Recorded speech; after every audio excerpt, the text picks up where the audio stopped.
superintendent in June of 2001. He came to Texas from Oklahoma, where he was interim superintendent of Oklahoma City Public Schools.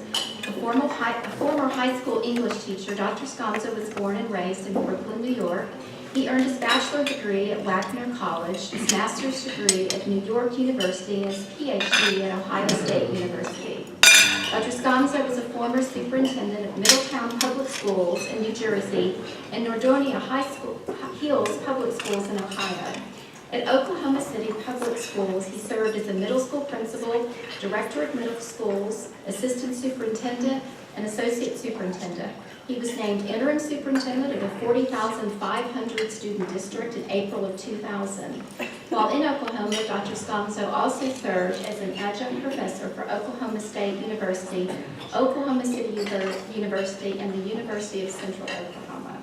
Please welcome Dr. Sconzo.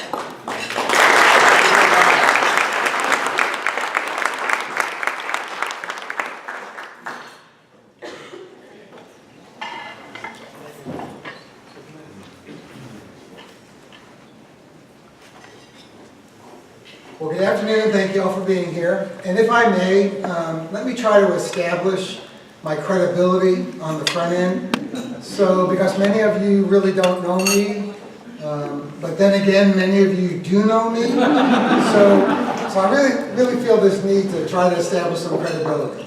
I want to do so by sharing a true story that was shared with me by one of our kindergarten teachers. And the story goes like this. So on the day that I was scheduled to visit this elementary school in our district, this particular kindergarten teacher decided that she would forewarn her children that this man may be visiting their classroom, and she went on to explain what I did. And for whatever reason, she analogized my job to being like the President of the United States. Well, sure enough, when I visited that campus, I did go into her classroom. She didn't introduce me to the children. She just kept teaching, which I really appreciated. But she told me after I left the classroom, two boys sitting next to each other, one turned to the other and asked, "Who was that man?" And the other replied, "Duh, that was George Washington." True story. So hopefully you equate age and experience with credibility.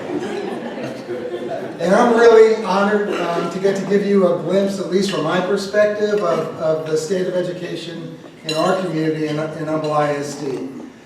This is a really daunting kind of responsibility to me, and that is that the world we're teaching in today is not the world we're teaching for. Clearly, none of us have a clear vision of what children in school today, particularly our youngest children, what their world will be like when they're out in the workforce. Yet it's our responsibility to prepare them. I will tell you in all candor, and this guy has been around the block a few times, that daunting responsibility isn't so daunting when you get to work with and you get to work for a school board to a person who are visionary and who are very forward-focused. Makes all the difference in the world. So, take a glance quickly into the rearview mirror. And today we're serving 40,000 children in Humble ISD. And over the past 10 years, we have opened 13 new campuses.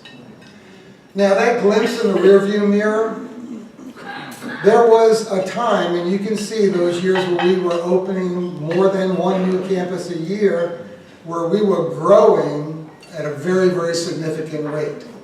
But recession hit, and while there was never a year that we didn't grow, back in those recent recession years, we were growing about 200 students a year.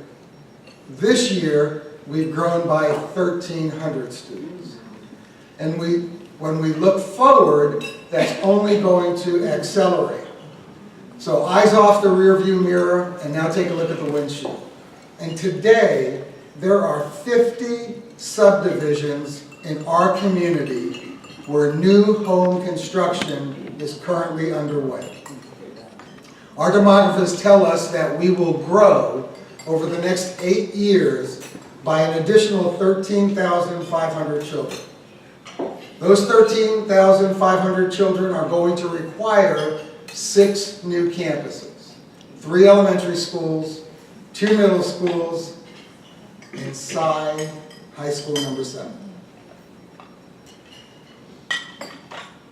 We have to open elementary number 28 in 2017, in August of 2017. And for every succeeding year through August of 2022, we'll need to open another new campus. That is the only way that we're going to be able to manage the kind of growth that we began to experience this year and will experience over the next 8 years.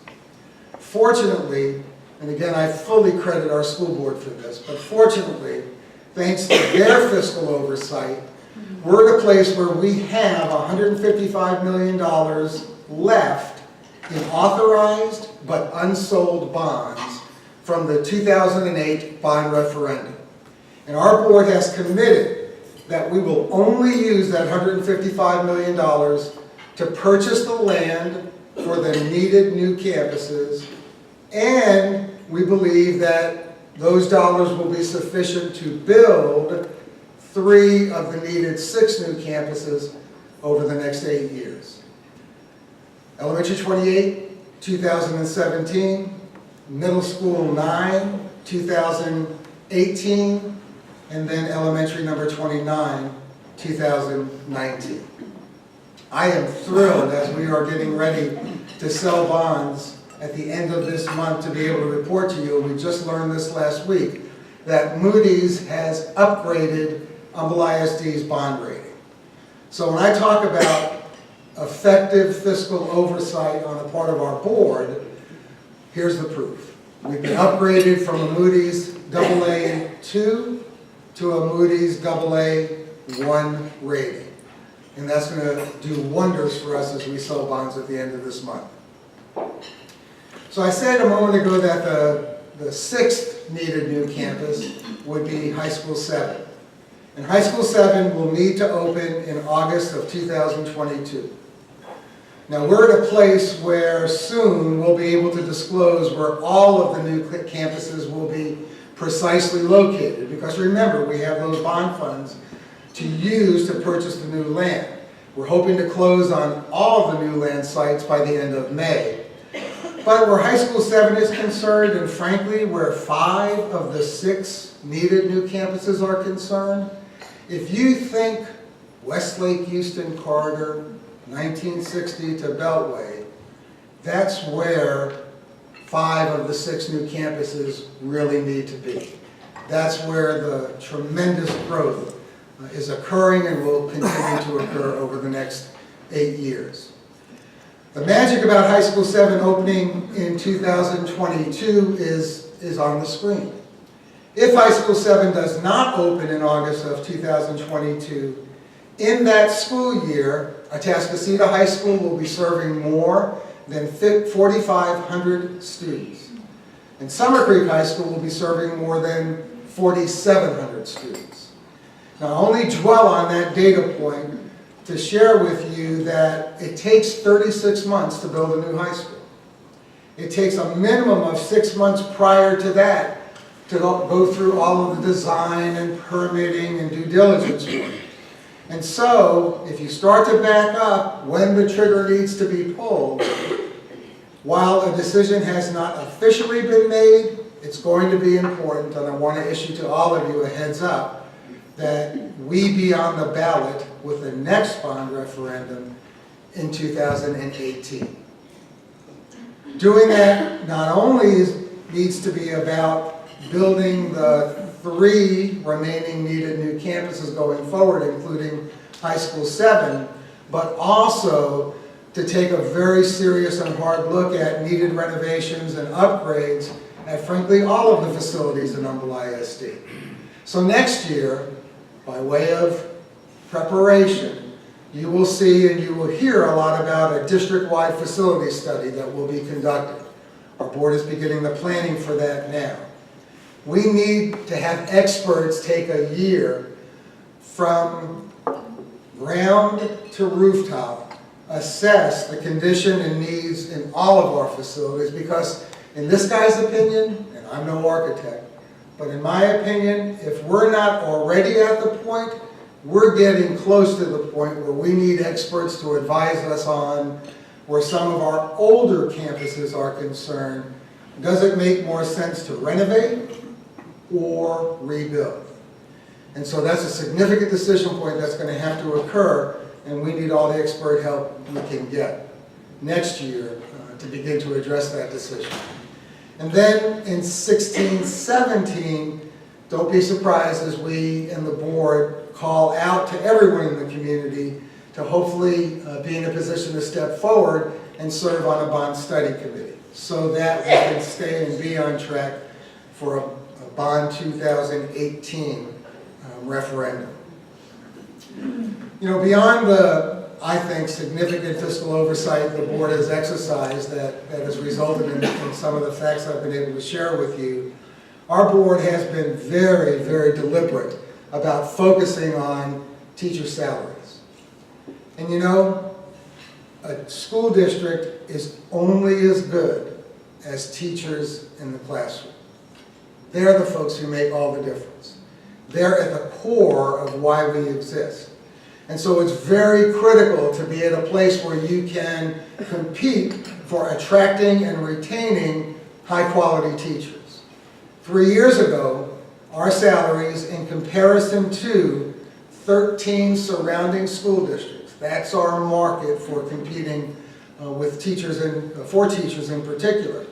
But at that point, about 3 years ago, we were dead last on starting teacher salary. And that's what you're seeing up on the slide. But you're also seeing a larger bar, because over the last 2 years, the board has dedicated in excess of $20 million to increase teacher salaries to the point now where we are 6th out of the 14 districts in our competing market. And the board's not going to let up. We want to be as competitive as possible in attracting and retaining teachers. And again, that's what makes the difference when all is said and done, where children's learning are concerned. All right, a quick note, if I may, about Austin. You know, for better or for worse, what the legislature does makes a tremendous difference and impact on what children experience each and every day at school. You know, our Texas legislature meets for 140 days every 2 years. Some of us think it may be a better plan if they met for 2 days every 140 years. But be that as it may, this is a documentary that has been released less than a month ago, and it hasn't been released to the general public. But it's a documentary that looks at the Texas legislature, starting in 2011 through the 2013 legislative session. And I had the chance to preview this documentary, and what really struck me hard is that all of the issues displayed in this documentary are on the legislature's agenda this session. So I found the documentary to be very, very instructive and informative. We've got our hands on it for one showing, and we want to open it up to anyone and everyone in the community, free, to come on May 5th, the evening of May 5th, 7 p.m., the Atascocita High School Auditorium, the Performing Arts Center, to look at it. And if I may, let me just tease you with a quick trailer.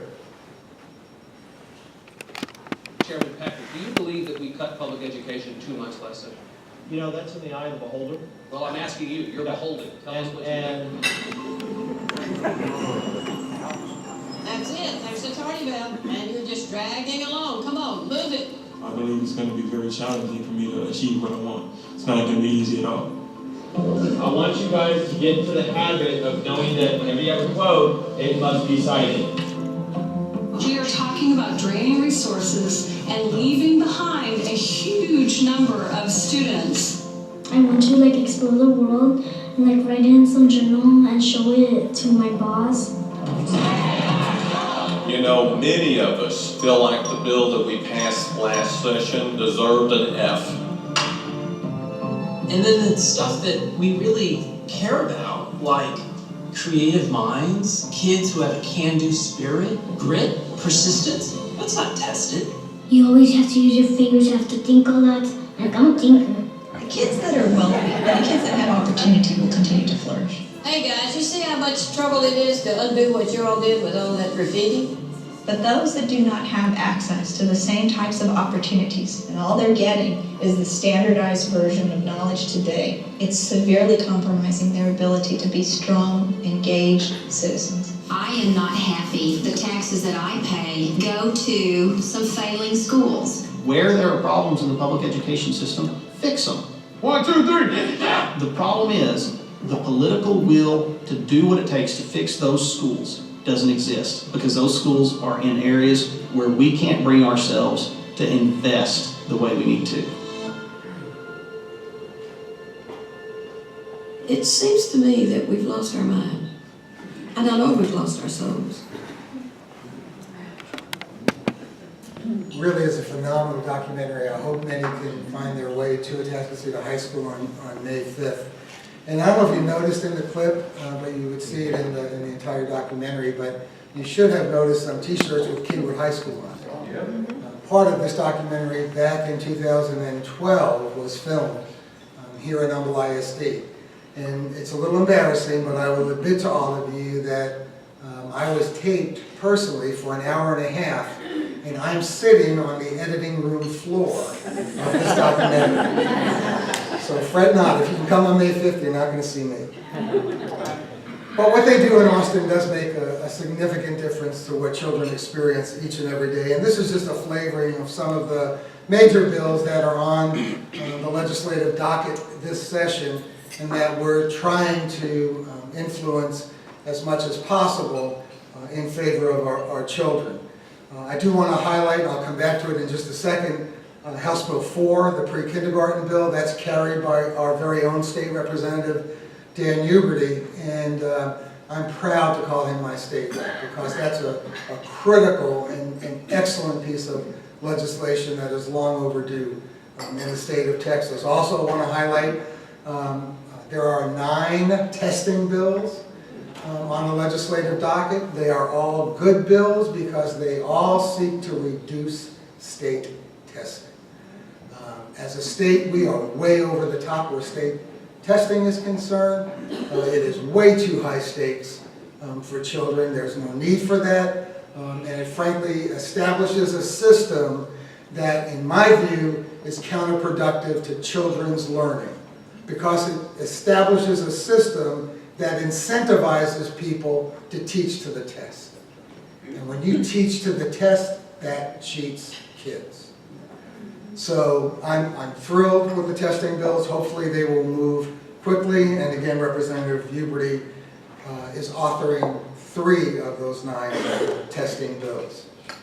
We've had a phenomenal year in Humble ISD. The credit goes to everyone but me, truly. Our classroom teachers, our trustees to a person. Let me just highlight a couple. So there are 1,050 school districts in the state of Texas, and we're one of 29 that were named this year to the College Board's Advanced Placement Honor Roll. You get named to the honor roll if you significantly increase the number of students enrolling in advanced placement courses and the number of students passing advanced placement tests and earning college credit. So we're very, very proud of that accomplishment this year. And we are a finalist for 2 HEB Annual Awards of Excellence. We're a finalist as the large school district in the state, and we're a finalist for our school board. So very excited about that. Let me share one more, just quickly, because it happened last week. And I think it's an indication of our culture in Humble ISD. Because it happened last week, it didn't make it to the slide, but we were named to the top 100 transportation fleets in North America. And in that top 100, our school bus fleet is only one of 4 school districts in the top 100. All the other top 100 entities are city governments and county governments. So I just think that's the coolest thing since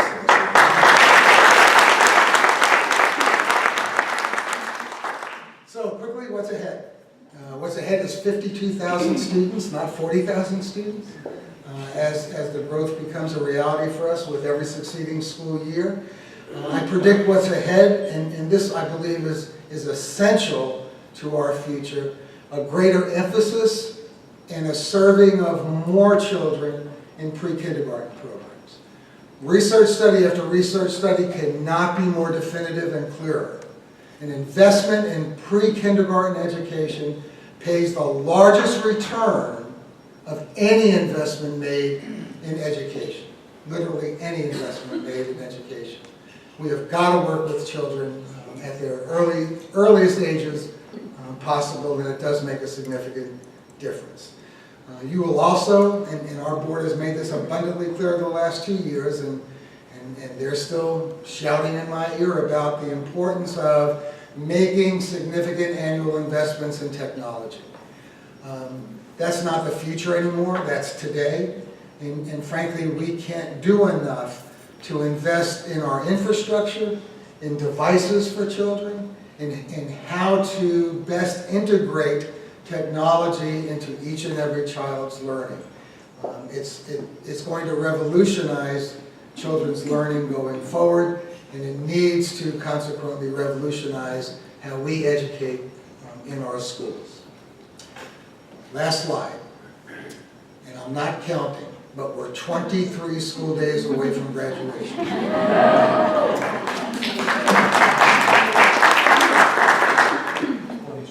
We're going to graduate over 2,600 students in Memorial Day weekend. And among those 2,600 students, thanks to a very long and unparalleled relationship that we enjoy with Lone Star Kingwood College, we're going to have 50 of our Quest Early College High School students first graduate from Lone Star Kingwood College with their associate's degree, and then the following week graduate with us and get their high school diploma.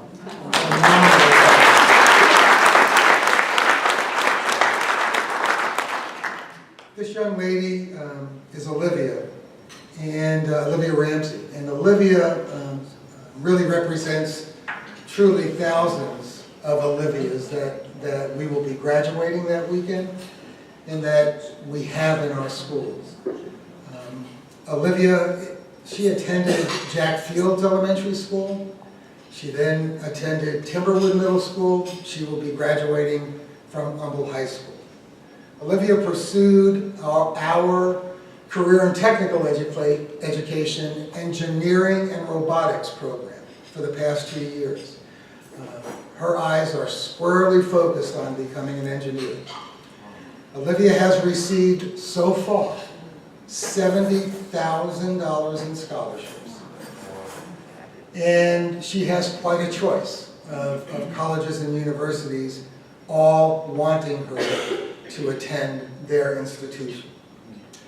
Another little interesting note about Olivia, she qualified this year for state in girls wrestling. She's quite a multi-talented child.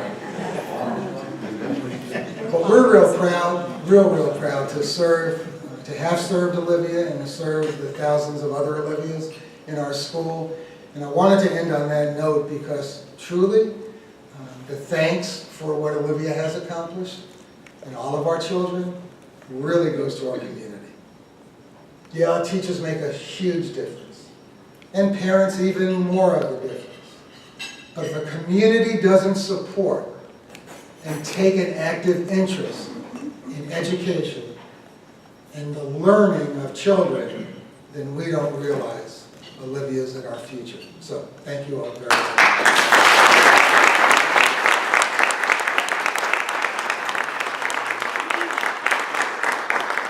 Come back up. Thank you so much for the presentation, all.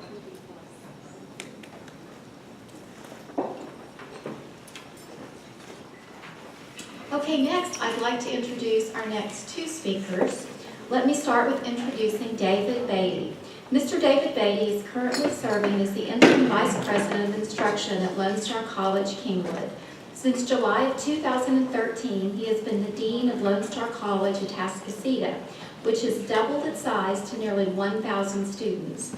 Prior to this, David served as Dean of Students and Chief Student Affairs Officer at Community College in Connecticut. He is celebrating his 30th year in higher education and has held leadership positions in student services, workforce development, and continuing education, including responsibilities in curriculum development and faculty oversight. He holds a master's degree in educational leadership from the University of Sarasota, a bachelor's degree in psychology from the University of South Florida, an associate's degree from St. Petersburg Junior College. I'd also like to introduce Dr. Darren Rankin. Dr. Darren Rankin is a man who has committed his life to empowering others. Those who know him best will tell you that he lives by the motto, "To whom much is given, much is required." With a tremendous passion for students, Dr. Rankin's passion focuses on student advocacy regarding educational access, student access, and completion. Throughout his accomplished career, which spans more than 2 decades, Dr. Rankin has demonstrated a strong commitment to addressing varied needs throughout his community, as well as the educational, personal development, and enrollment-related needs of students, which includes assuring access and success for first-generation college students and students traditionally underrepresented for higher education. Dr. Rankin attended Delgado Community College in New Orleans. He is JSUIT educated, earning with honors a Bachelor of Arts degree from Loyola University in New Orleans and a Master of Science degree in Higher Education Administration with an emphasis on student development from Syracuse University and a PhD degree in Higher Education Administration from Research One institution, Jackson State University. He also studied in 2006 at the Abbey in Pontovoy, France. I'm sure I'm not saying that correctly. Finally, Dr. Rankin is a 2001 alumni of the distinguished Harvard University IEM program, where he was a Bush Hewlett Fellow. So let's welcome both David and Dr. Rankin to the stage.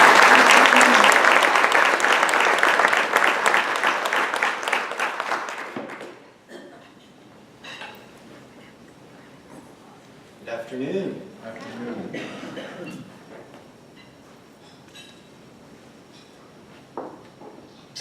Wait for our...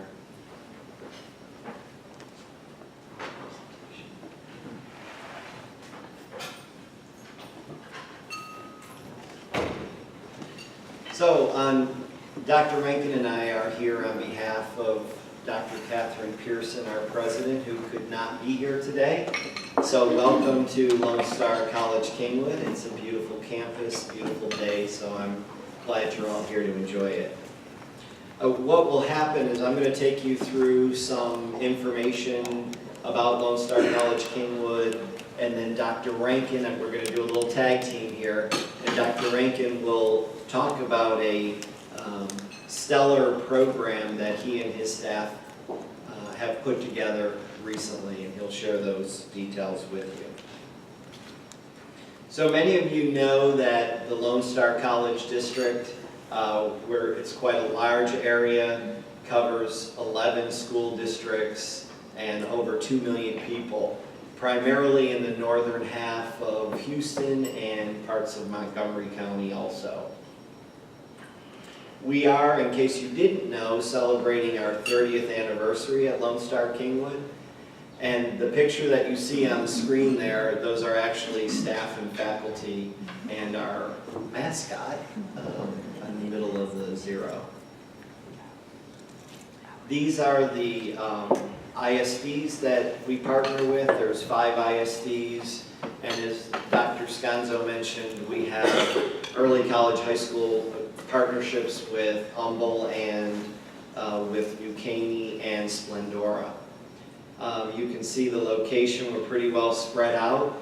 Atascocita Center, which I formerly was I guess I'm in an interim role, so I'm the Dean of the Atascocita Center. We're kind of on the far reaches of the Lone Star College system boundaries, actually. This is just a snapshot of Lone Star College Kingwood. In case you didn't know some of what's happening here, you can see the beautiful campus and the wooded lot that we're on. We have the 2 locations off campus, the Atascocita Center and MSID. The MSID facility primarily is doing continuing education, whereas the Atascocita Center is a full-service location. Discovery College is a program for children during the summer. ALL is the Academy of Lifelong Learning. We have hundreds of members taking classes at both, at actually all locations, Kingwood, MSID, and Atascocita. 46 different clubs and organizations for the students to participate in here. And of course, we have strong partnerships. Humble ISD is just one of those partnerships. Currently, we have degree completion programs with University of Houston downtown. I'll talk just a little bit later about a program that we're doing that just started with Texas Tech. Some additional things about Lone Star College Kingwood. We are a comprehensive community college campus, so the primary focus, this particular campus, we have many more students in the transfer, university transfer track. So this is important to have those partnerships and articulation agreements with various institutions. We're also doing English as a second language, adult basic skills for those who need to complete their GED equivalency, the continuing education and workforce education. One of the things that you'll notice with our new Chancellor, Dr. Head, there's an emphasis on more workforce development for the Lone Star community, and I'll talk about that in just a little bit. These are the current list of workforce programs that we offer at Lone Star College Kingwood. You'll notice some of the health occupation programs, the respiratory, dental, occupational therapy assistant. Those 3 programs actually have 100% passing rates on the national and regional boards. So that's a great accomplishment for those students that go through those programs. And as I talk a little bit later about one of the expansion pieces for the Kingwood campus, it will allow us to increase our cohort groups in some of those health occupation programs. Coming in 2016 is a new program called Process Technology, and that'll be at our new workforce center located somewhere on the Beltway between, as Dr. Sconzo said, the area between Westlake Houston Parkway and 19th and 59 is a very hot area right now. So that will also be where one of the advanced technology centers within the Lone Star system will be. There will be 3 within the system, and 1 will be placed in the Kingwood service region. So we're developing the programming and the curriculum for that. That is primarily a program that works in the oil and gas industry, and they're doing calibration and valves and safety control issues for both oil and gas, some chemical companies, actually breweries can make use of these folks, and wastewater technology, amongst others. The Atascocita Center, which I'll talk just a little bit about since I know the most about the Atascocita Center. So the center was part of the 2008 bond that Lone Star actually put out, and it was built, actually opened in 2011. It started with about 500 students. It now has nearly 1,000. It is a full-service operation, and we also house about 400 Quest Early College High School students from Humble ISD. In addition, we have about 200 Academy of Lifelong Learning, which are people aged 50 and older doing coursework for their own benefit. These are the demographics of Kingwood. You can see our gender and ethnicity makeup, and it's, for instance, one of the things that Darren will be talking about has to do with the male population. It's a national trend for many years that males have not been going to college. So there's something that Dr. Rankin and his group have put together that he'll share with you to make a difference for the males that are interested in going on for higher education.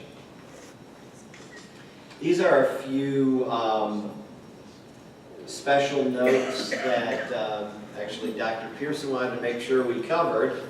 So one thing I want to mention again, Dr. Sconzo had mentioned the 50 students from Quest graduating. Actually, within all three of the early college high schools, we have over 100 students graduating with their associate's degree at the same time that they're receiving their high school diploma, which is a great thing. We have a very active Center for Civic Engagement. In fact, they did a program here not that long ago about the legislative bill on guns on campus.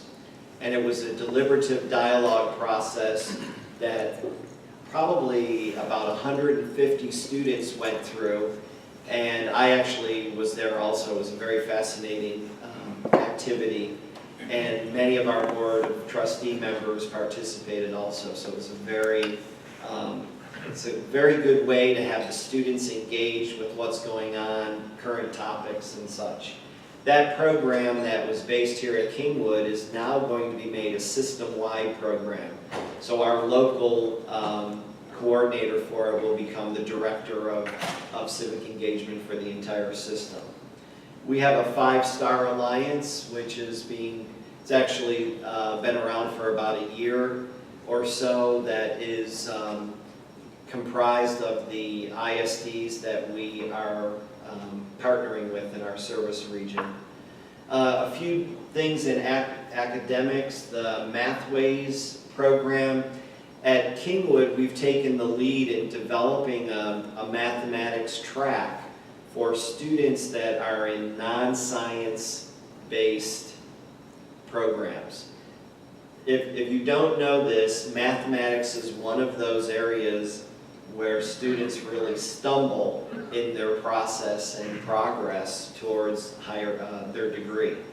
So this particular class, and we've provided, we're partnering with the University of Texas at Austin Dana Center, and we've actually have a full-time math faculty member on release to work with them.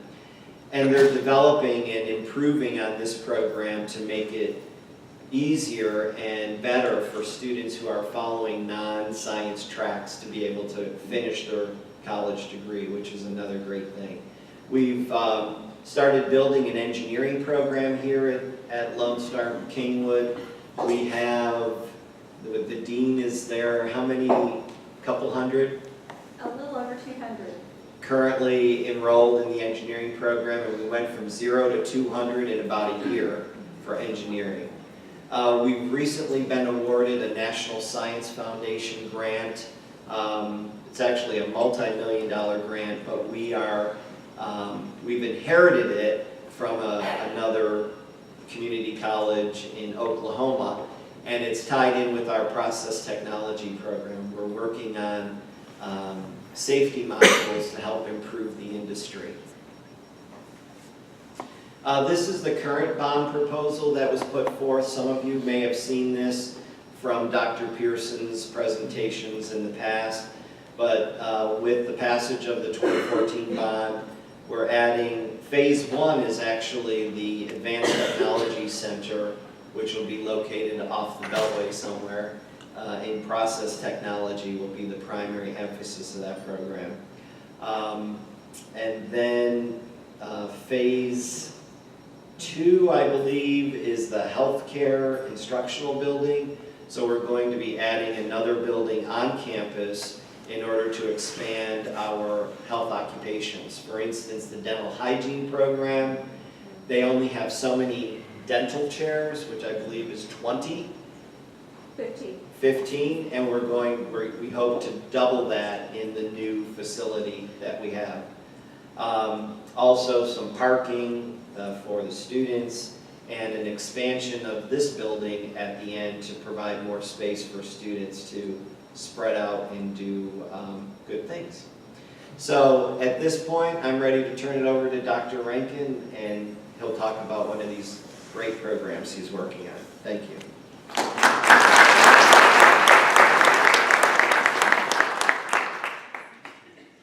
Good afternoon. I'll be brief. I know that we're running out of time here, but before we go any further, I'd like to have very quickly, if the deans would just introduce themselves in the areas that they're responsible for so that the group knows who you are in case there are any questions. So if we could just take a quick moment. You deans, do you mind? I guess I'm first. Jim Stubbs, Final Science, English, Visual Performing Arts, and Kinesiology. Marie Cisse, Dean of Social Behavioral Sciences and Cosmetology. Linda Loris Wolf, I have Science, Math, and Health Occupations. Shelley Caraway, I have Engineering, Education, Student Success, and I'm Interim Dean of the Atascocita Center.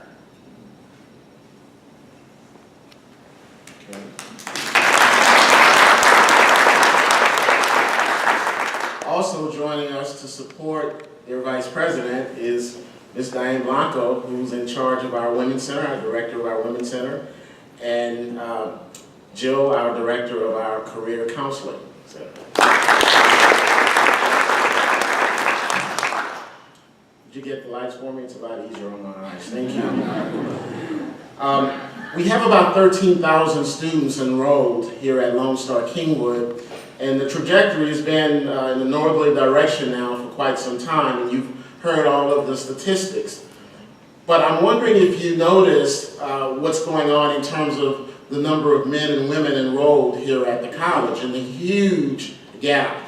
Well, one of the things that the president asked me to do when I arrived here 5 years ago was to create a women's center to make certain we retain the number of women we have, which is why Diane Blanco is here, and that program has been very successful. And she also requested that I create a men's center to try and figure out a way to engage our men and to recruit more men. And here's why this became a priority. If you look at this chart, you'll note here that the numbers are not very positive in terms of the direction as far as attainment is concerned. Here is the enrollment trend on this campus. The solid yellow line represents females here at the college. The dotted yellow line represents females system-wide. The blue line, solid, represents males here at the college, and the dotted line represents males system-wide. You'll note again here that the trajectory for women is going in a positive direction while the number for men seems to be stationary or slightly declining. Here's the most powerful graph in my mind. This shares with you the number of degrees, or the percentage rather, of degrees earned. The blue represents males over the years, and the yellow represents females. That's quite stark. And this is another interesting chart. It's total fall enrollment in degree-granting institutions. Now, while the data is a few years old, we wanted to show you this because I think it's very interesting. You'll note that the green line represents females, and you'll see it's in the northerly trajectory. The orange line there would be males. But look at what happens in 77, 78, 79. Something happened there where they switched places. And for those of you, I was only 3 years old. You don't buy that? Okay, all right, 7. But something happened here, and David and I were talking about it the other day, and we're wondering if it has something perhaps to do with the draft or something like that. We're uncertain. But that seems to be a very critical year in terms of fall enrollments in higher education. Here's another very powerful graph to show degrees earned by gender. From 1960 to 2009, you'll see that the male number continues to drop precipitously. There's a book we read here, all of my colleagues and I, the deans you met a little while ago, and the rest of us read this book by Richard Whitemeyer called Why Boys Fail. And the book talks about several reasons why this particular author believes that men are in trouble. And here's a listing. I won't, in the interest of time, go through all of them bullet by bullet, but look at them very quickly. And I think some of you will probably agree that this is very, very possible in terms of some of the things that's impacting what's happening with males. So now that we understand all of these demographics, what do we do about it? Well, we created a men's center where our tagline, our motto is boys to men, men to leaders, and leaders to catalysts for change. Our vision is that we're going to cultivate mentoring services, create leadership opportunities, and community building activities within and outside of the college. We encourage all men on campus to become more focused on academic achievement, to get more involved, to take their enrollment process seriously, to complete their degree and or certificate. Our mission is quite simple: to recruit, engage, and equip all male students with essential life and social skills to be able to be successful.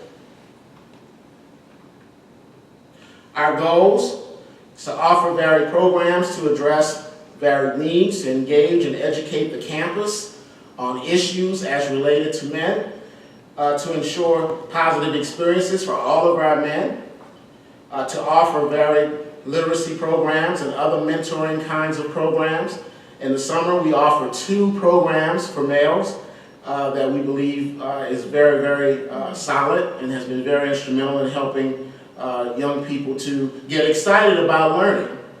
To establish comprehensive mentoring programs for all first-time in college students, to develop our male students and turn them into leaders, and to provide opportunities to demonstrate a certain cultural competence and service in a diverse and multicultural society. The key here is we want to get our men excited about learning. I can tell you from personal experience that the learning bug happened to me at about 9 years old. And I'm 50 now and still excited about learning, and will take every opportunity to learn as much as I can. So we're trying to get the men excited about learning and excited about being on this campus, recognizing it will impact retention. Here are 5 key focal points, 5 key focuses rather, that we want our students to experience. Financial planning is what we emphasize in the center, as well as financial literacy. Academic support, we want to ensure that our students know where to go to get the help that's needed, as well as an early learning system so that we know when a student is in trouble. That's applicable, by the way, to all of our students, but especially our men. We want to ensure that we're actively and aggressively recruiting students to the college, exposing the students to the campus, helping the students recognize that they belong here and that they can be successful here. We want to develop leaders out of our male students. And of course, all of this is sort of couched in a mentoring, from a mentoring position. Here are some of the things that we've done in each of those programs under our mentoring, academic guidance, etc., to assist our students.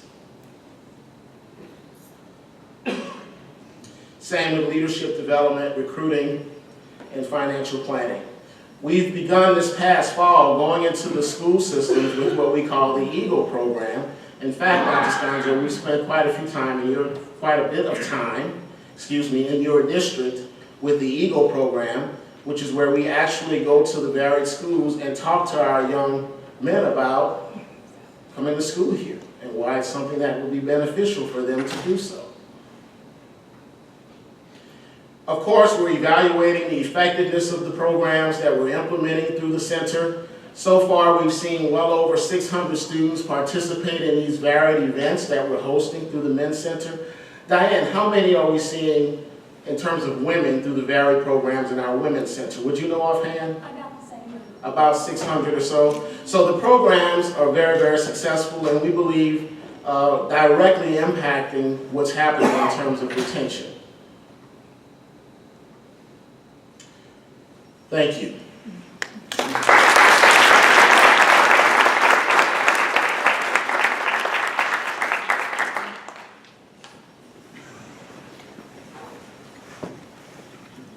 If you gentlemen come here real quick, want to give you a token of our appreciation for being here. Thank you. Thank you so much, and thank you for the partnership. Yeah. Thank you. Thank you.